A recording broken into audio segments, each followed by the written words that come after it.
my channel. It's me again, Christina. At kung ikaw ay bago lang dito sa aking channel, huwag niyong kalimutan mag-subscribe at i-click ang tiny bell para maging updated kayo sa aking mga video. Ngayon guys, ang i-share ko naman sa inyo ay panghatak ng swerte at pangproteksyon ng ating pamilya. Pero bago ko umpisahan ang video na to, disclaimer tayo dun sa mga taong hindi po naniniwala sa ganitong ritual o sa ganitong mga gawain. Paki-skip na lang po ang video na to at humanap kayo ng video na gusto nyo. Pero kung kayo ay naniniwala sa mga ganitong ritual o sa mga pampaswerte, welcome po kayo dito sa aking channel para tayong lahat ay swertein. So, good vibes lang tayong lahat guys para tayo ay pasukin ng swerte. Kayo ba guys ay puro kamalasan, kaalatan na lang ang nangyayari o nararanasan sa pang-araw-araw? Yung tipong pag lumalabas ka ng tahanan nyo, minamalas ka na, yung kung ano-ano nang nangyayari, kung ano-ano nang nararanasan sa labas ng inyong tahanan. Napakaganda nito guys na ritual kasi ito ay pang-protection na panghatak pa ng swerte. Basta tama ang kombinasyon ng inyong mga sangkap na gagamitin para ito ay magdala ng swerte sa inyo. So ito na guys ang kailangan natin dito sa ating ritual na to. Kailangan natin dito ng buhok nyo. So buhok po ng pamilya nyo para kasama sila sa ginagawa mong protection. Sa ginagawa mong pamprotection ay kasama sila. Kumuha ka ng buhok ng pamilya mo kahit tigiilang piraso lang o kahit gumupit ka sa dulo ng buhok nila, pwede po yun. Isama nyo buong pamilya nyo para magkaroon sila ng protection. Buhok mo, buhok ng anak mo, asawa mo, kapatid mo o kung kaninong buhok ang gusto mong isama dito para magkaroon sila ng protection. So ayan guys. At the same time, magkakaroon sila ng swerte. So, kailangan din natin dito ng powder na bay leaves. Powder po yung ating gagamitin dito. So, alam naman natin guys na napakabisang magbigay ng swerte nito. Maghatak ng swerte ng dahon ng laurel. Kahit powder man yan, tuyo man yan, o sariwang dahon ng laurel, mabisa po yan maghatak ng swerte. At kailangan din natin dito ng cinnamon powder. So, powder din po ang gagamitin natin dito sa ating ritual na to. So, alam nyo ba na ang cinnamon ay isa rin sa mabisang maghatak ng swerte, pang protection natin. Ito ay napakaganda na gamitin natin dito kasi ito ay nagbibigay ng protection sa atin. At kailangan din natin dito ng ginger powder. Ito naman yung magpapainit, magbibigay ng madalian o mabilisang swerte at protection natin para pabilisin niya yung bisa ng ginagawa nating ritual. At kailangan din natin dito ng jar. Ayan, clear po, nababasagin ang ating gagamitin na jar at kailangan may takip siya. So, pwede kayong gumamit ng maliit na jar, pwede kayong gumamit ng malaking jar. Depende sa inyo kung ano yung meron kayong jar. Basta ang kailangan natin ay babasagin, hindi pwede ang plastic na jar. So, ganito ang gagawin nyo guys. Kumuha kayo ng buhok. Ayan, kumuha kayo ng buhok ng pamilya nyo, buhok mo. Pagsama-samahin mo siya dito at ibulong mo dito na bigyan mo ng protection ang aking buong pamilya. Ilayo sila sa lahat ng kapahamakan at sa masasamang pwedeng mangyari sa mga bulong-bulungan. Yung mga ganyan guys, sa mga gawa ng tao o kaya sa mga lamang lupa, pwede mo rin itong gawin. Kung sakitin yung pamilya mo, gawin mo tong ritual na to kasi ito ay pang-protection para mataboy yung mga negative energy na gumugulo sa inyong pamilya. So, ayan guys. Tapos, ilagay nyo siya dito sa jar. Pagkatapos, lagyan mo siya ng powder na dahon ng laurel. Ayan guys.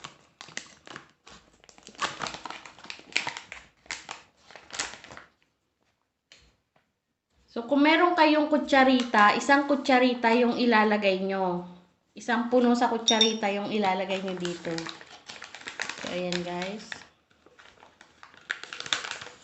Bigyang katuparan, mag-wish kayo guys ha. Bigyang katuparan lahat ng aking mga kahilingan na ito ay magkatotoo. Pagkalooban mo kami ng magandang biyaya. Pagkalooban mo kami ng maraming pera. Bigyan katuparan na magkaroon kami ng magandang bahay, magandang sasakyan. Ilayo kami sa lahat ng kapahamakan. Bigyan mo kami ng magandang kalusugan. So, i-wish nyo na dito lahat guys. Dahil ito ay mabisang magtupad ng inyong mga wishes. Agad-agarang matutupad ang inyong mga wishes. Isang ganito ang gagamitin nyo. Isang kutsara. Mag-wish kayo guys bago nyo ilagay. So, ayan. At pagkatapos, dito naman sa cinnamon powder, ganun din. Isang kutsara, isang ganito din. Bigyang katuparan lahat ng aking mga kahilingan na ito'y magkatotoo. Ilayo kami sa lahat ng kapahamakan. Maakit na namin ang lahat ng swerteng hinahangad namin. Matupad namin lahat ng aming mga pinapangarap sa buhay. So, depende kung anong mga wishes pa ang gusto nyong i-wish dito. At ganun din naman sa ginger powder. Mag-wish din kayo dito.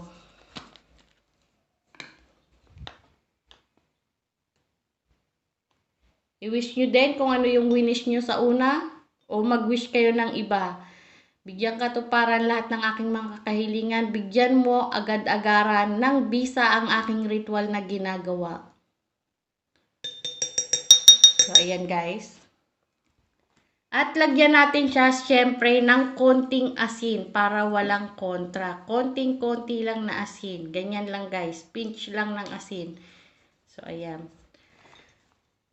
At pagkatapos, ito ay bubulungan nyo lahat ng pangalan ng miyembro ng pamilya mo. Ibulong mo lahat dito yung pangalan nila. Bulong mo lahat dito, pati pangalan mo, ibulong mo dito. At pagkatapos, isunod mo naman itong sasabihin kong ito. Bigyan mo ng proteksyon ang aking buong pamilya. Ilayo kami sa lahat ng kapahamakan.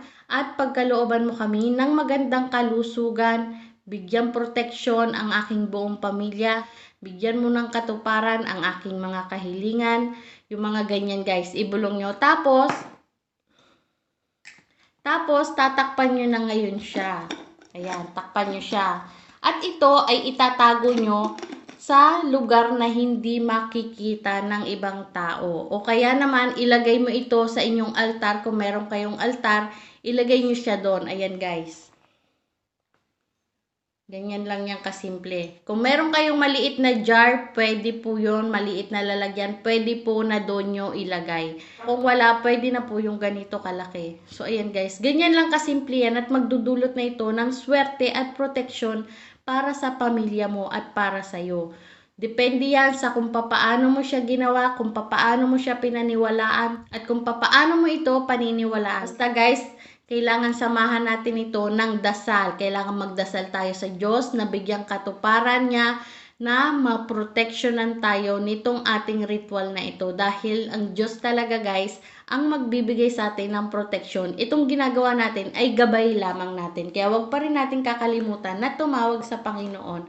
Dahil siya pa rin ang magbibigay sa atin ng proteksyon na hinahangad natin at swerte na kailangan natin. Ang paggawa naman nito ay Tuesday o kaya Friday. Kung mga ganitong ritual po ang gagawin nyo, pampaswerte, pamproteksyon, kailangan po ay Tuesday o kaya Friday nyo siya gagawin ng umaga. Papasikat po ang araw kapag gagawa kayo ng mga ganyang ritual para ito ay may kapangyarihan ng sinag ng araw na makaka-energize dito sa ating ritual na to na magbibigay din ng proteksyon, makakatulong na magbigay ng proteksyon sa atin, makakatulong na magtupad ng ating mga wishes. Yan guys. At kailangan nakaharap kayo sa silangan kapag ito'y inyong gagawin. Kung may panahon kayo na mapasikatan ito sa sinag ng araw, pwede po. Pero kung wala, okay lang din na hindi siya masinaga ng araw. Basta ang importante ay nakaharap ka sa silangan kapag ito'y inyong ginawa at pinaniniwalaan mo ang iyong ginagawang ritual. So, ganyan lang guys kasimple yan. So, lagi niyong tandaan na ang video na to ay gabay lamang. Ang tanging pagdadasal pa rin po natin sa Diyos at paniniwala natin sa Kanya ang makakatulong sa atin sa mga ganitong pampaswerte na ating ginagawa. So, lahat po ng bagay, pampaswerte man yan o hindi, kailangan samahan natin ng sipag at tiyaga at paniniwala para ito ay magdulot ng walang humpay na daloy ng swerte sa atin. So, yun lang guys. Thank you for watching. Sana may natutunan kayo sa video na to.